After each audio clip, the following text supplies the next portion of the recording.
সোনালি রোদ মাখা কাজায়ের সকাল। পাহাড়ি কুকুর নিদ্রায় মগ্ন তখনও, আর একজন বাইক মেকানিক বাইক চেক করছে আজকের অ্যাডভেঞ্চারের জন্য। আমাদের প্রিয় ভারতবর্ষের পতাকা আঁকা পাহাড়, আর এই বিশাল পাহাড় যা মানুষকে মনে করায় আমরা কতটা ক্ষুদ্র। রোদ পড়তেই একটা কিউট কুকুর রোদ পোয়াতে আসলো, আর আমরা প্রিপেয়ার হচ্ছি আজকে কল্পনা সাক্ষী হওয়ার জন্য।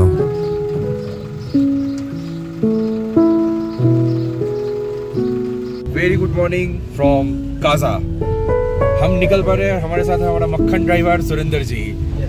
आज सुबह सुबह चल पड़े 7:30 समय বেরোনোর কথা ছিল, কিন্তু সামহাও আমাদের একটু লেট হয়ে যায় অ্যাজ ইউজুয়াল। 8:17 বাজে এখন, আমরা বেরিয়ে পড়েছি। আজকে ব্রেকফাস্টটা করা হয়নি, রাস্তায় মাঝে ব্রেকফাস্ট করব। আর আজকে আমরা প্রথমে যাব কি মনেশ্রী, দেন চন্দ্রতাল।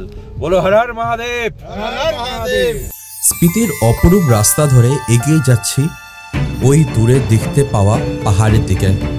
আর এই রাস্তা দেখে লে লাদাখের কথা মনে পড়ছিল। এই সৌন্দর্যে হারিয়ে যাওয়া রাস্তার মাঝে আমাদের ওয়েলকাম করলো এই বিউটিফুল মনেস্ট্রি।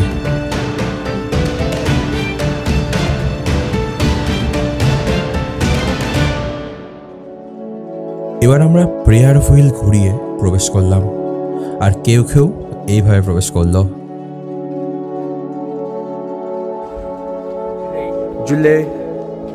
কি মনেস্ট্রির সামনে পৌঁছে এক অদ্ভুত অনুভূতি জাগ দিয়ে ওঠে, আর আমি কিছুক্ষণের জন্য স্তম্ভিত হয়ে যাই, আর এক কোনো চেতনা জাগ দিয়ে ওঠে। মনেস্ট্রির সিঁড়ি ছিল পুরো পাথর দিয়ে তৈরি, আর ঘর সবই মাটির।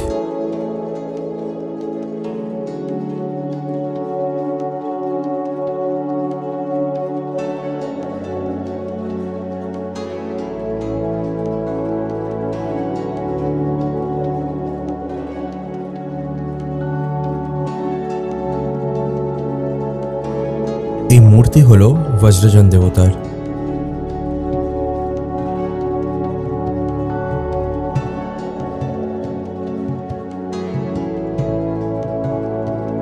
খুদে খুদে মঙ্ক যারা খোলা আকাশের তলায় পড়াশোনা করছে। এইখানের পাথরের গায়ে যেন ইতিহাস লেখা আছে, ঠিক মন্ত্রের মতো। আর সোলার কারেন্টের জন্য, আর এই মোটা খড় ঠান্ডা দিয়ে বাঁচার জন্য। চোখের সামনে দেখলে বোঝা যায় না যে 1000 বছর ধরে এখনও এক অবস্থায় দাঁড়িয়ে আছে মনেস্ট্রি। আর চোখের সামনে থাকেই মুগ্ধ করে দেওয়া অদ্ভুত শান্তি।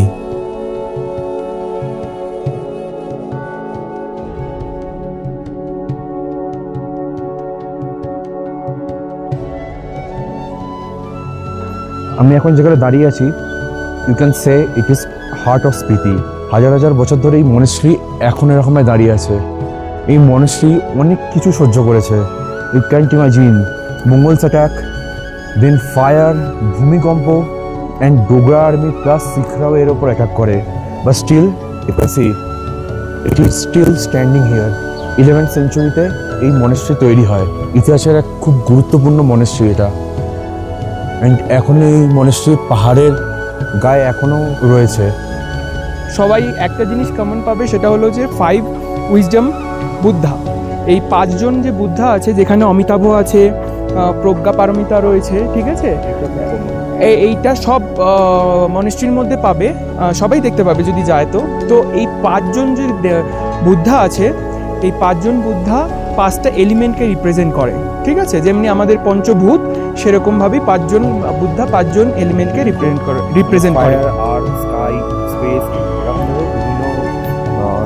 এলিমেন্টকে রিপ্রেজেন্ট করে।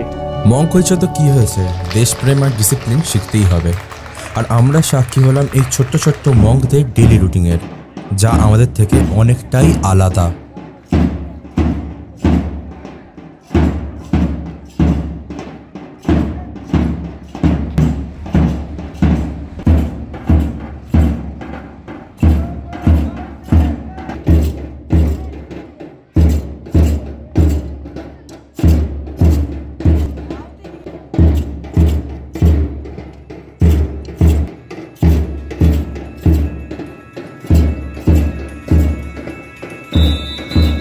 মনেস্ট্রিকে অতীত করে রেখে এবার এগোলাম আমরা ওয়ার্ল্ডের হাইয়েস্ট রোডসের মধ্যে দিয়ে। সামনে বিশাল বিশাল পাহাড় আর তাদের মাঝে রয়েছে আমাদের গাড়ি। এই পাথর ভরা রাস্তা দিয়ে যতই এগোচ্ছিলাম ততই অ্যাডভেঞ্চারাস লাগছিল। সামনে দেখতে পাচ্ছিলাম বরফ ঢাকা পাহাড়, আর আমরা 13,670 ফিট উচ্চতায়। আর কিছুক্ষণ এগোতেই রোদের তেজ আর একটু বেড়ে গেল, আর আমরা পৌঁছলাম এশিয়ার হাইয়েস্ট ব্রিজ চিচাম ব্রিজ।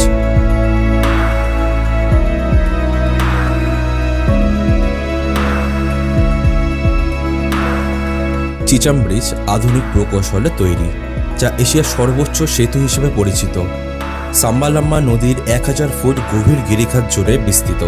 স্টিলের ঝুলন্ত সেতুটি চিচাম এবং কিব্বার গ্রামগুলিকে সংযুক্ত করে, যা স্থানীয় সম্প্রদায়ের জন্য একটি গুরুত্বপূর্ণ সংযোগ এবং একটি আনন্দদায়ক পর্যটক আকর্ষণ প্রদান করে।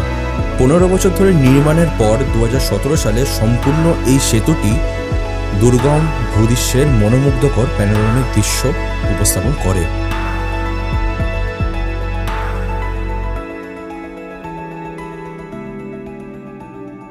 চন্দ্রাতল যাওয়ার পথ এত সুন্দর হবে কল্পনা করতে পারিনি। কিছু দূর এগিয়ে দেখতে পাই এই অত্যন্ত সুন্দর ও মায়াবিক উপত্যকা। এর সৌন্দর্যকে ভাষায় প্রকাশ করা হয়তো আমার পক্ষে সম্ভব হয়নি।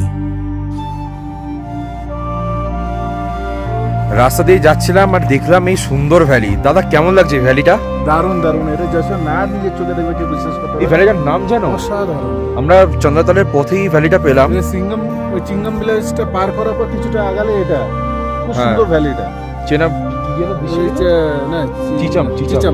চিচাম ব্রিজটা ক্রস করার পরই এই জায়গাটা ভিলেজটা পেলাম। খুব সুন্দর, অসাধারণ ভ্যালি। পিছনে পাহাড়, এখানে ঘোড়া ঘুরছে, ওগুলো পোষা ঘোড়া, আর এই হচ্ছে ভ্যালিটা।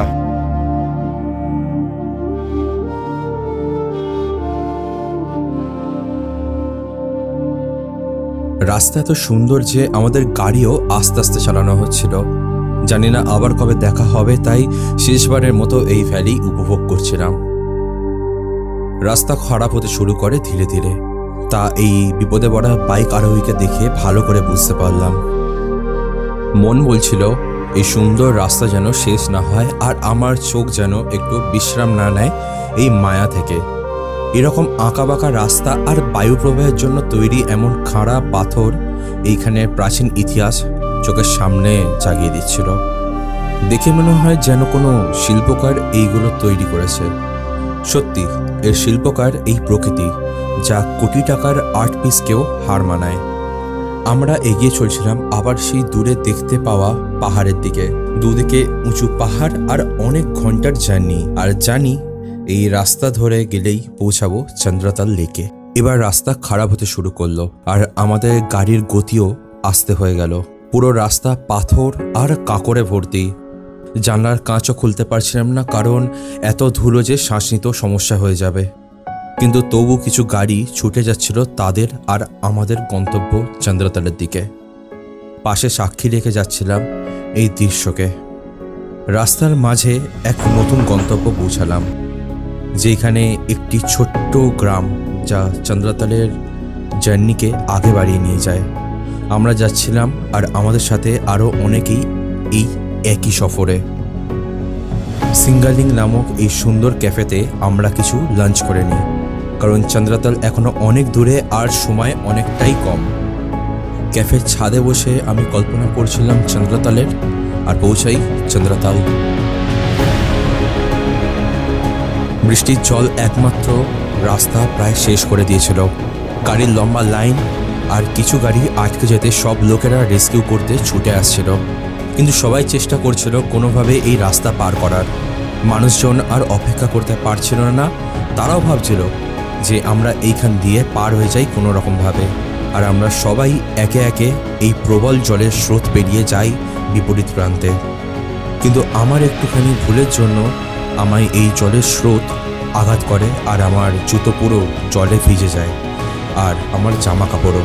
কিন্তু তখন আমার মাথায় একটাই চেতনা ঘুরছিল, কোনোরকমভাবে আমাদের গাড়ি এই দিকে আসুক আর আমরা পৌঁছাই চন্দ্রতাল।